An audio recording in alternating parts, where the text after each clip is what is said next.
You guys are probably familiar with the infinite regression trope within the web novel community.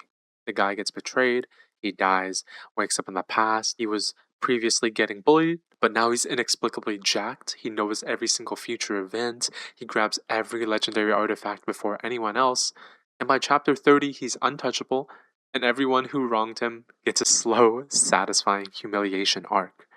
Yeah, now that slop formula, we know it, we love it. You got Absolute Regression, you got Chronicles of the Heavenly Demon, Return of the Blossoming Blade, even SSS class Revival Hunter. I'm not judging. That stuff is fun to read, and I have read all of it. But 99% of these novels are the same story told in different fonts. However, the 1% does exist, and the regressor's tale of cultivation is undoubtedly a part of it. So imagine you and your six coworkers get transported to an entire new world. Mid commute, you're riding to a company workshop, and then bam, you're in another realm. Now, in this world, spiritual roots are everything. If you have them, the sects come knocking, you get trained, you ascend, you get all the resources, you become immortal. It's great. Now, six of the seven people in your car, your coworkers, they have spiritual roots that are actually really, really strong and OP, but you don't. There's no cheat, no hidden system, well, other than the regression, and there's no secret bloodline that conveniently activates in chapter 2. You're just a regular person in a world of people that are becoming gods pretty quickly. So, what do? You adapt, you find work, you build a life, you make friends and people that you actually care about.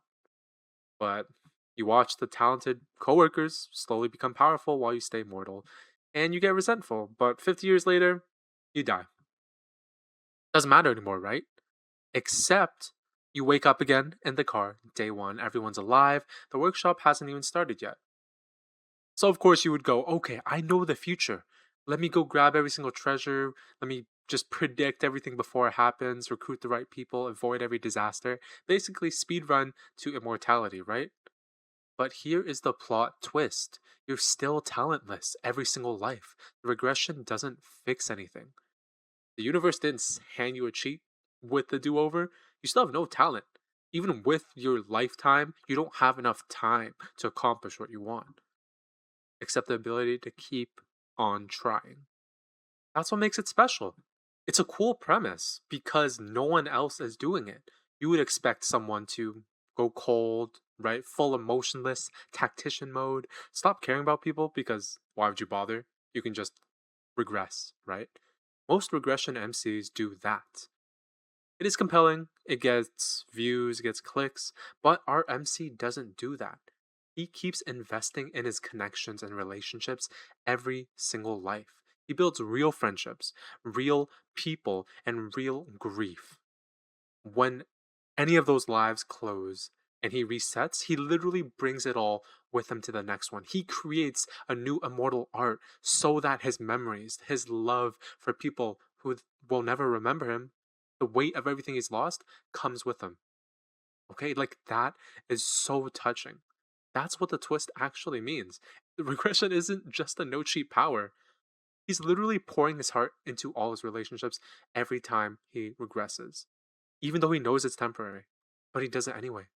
Like, what other MC, what other protagonist would put so much effort into trying to remember all the little things, right? Saw online someone said the characters are so well written that even the ones who only appear briefly, for like a chapter, who don't come back after their life ends, somehow we, the readers, we still remember them. Even we end up caring for these side characters, right? Like that's how good the writing is. That's an insane level of skill to be able to write that into a web novel. Someone else also went in fully expecting just generic Korean time loop novel, zero expectations. I kind of did too. But they cried in chapters 39 and 111. I will admit, I have cried at certain points. Like the build up, the tension, the climax, it's all there. Like I felt more from a regressor's tale of cultivation than Shadow Slave. And Shadow Slave's pretty good. Well, that's gotta say something. Now, some of you might be confused how the power system actually works. There's an immortal system, okay? That's already in place. Now, the cheat that the MC gets is kind of out of that system, kind of defies those laws. He's basically creating new laws for himself, but it takes a lot of time, like thousands of lives, millions and billions, trillions of years pass before he ever accomplishes anything meaningful. So the power really builds, and the buildup is really, really intriguing. Like the comprehension that stacks over lifetimes. Like imagine how much you learn over trillions of years of existing, right? The physical mastery, okay? The comprehension, everything. It starts paying off. And when it does, that's when it really sucks you in. But it's not all left for the end of the novel. In certain arcs, every couple of chapters, every 50 chapters even, something big will happen. I guarantee you, something big that will keep you attached, drawn into keeping up with the updated chapters, reading more every single day. Like, oh my god, I remember I was reading 8 hours a day, every day, because the novel's just that good. I couldn't put it away. But that also does have its drawback because the main character is not instantly overpowered. If you're looking for some slop, repeatable web novel stuff, right? Where this guy instantly gets power, starts dominating the world, becomes a god. This is not the novel for you. If you want to see the build up become gratification, if you want to see the work that takes into becoming that god, all the hardship that comes with it, all the consequences, all the suffering, all the people you lost, all the love and positive emotions that are exchanged, that's what A Regressor's Tale of Cultivation is really good for. I'd say it's a good novel for high IQ viewers. So yeah, I personally think it's a 10 out of 10, and I don't give 10 out of 10s a lot. I like this more than Lord of the Mysteries, Shadow Slave.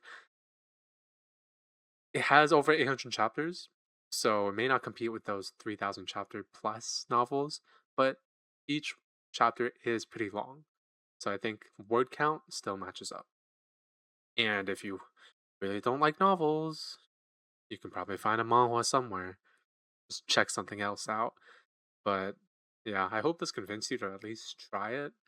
Give it 10 to 50 chapters. It's really good. Okay, just I know I'm some rando, but if you enjoyed me ranting, just click that sub button. I'm trying to hit monetization. That'd be great. Shorts don't really help a lot, but yeah, subscribe.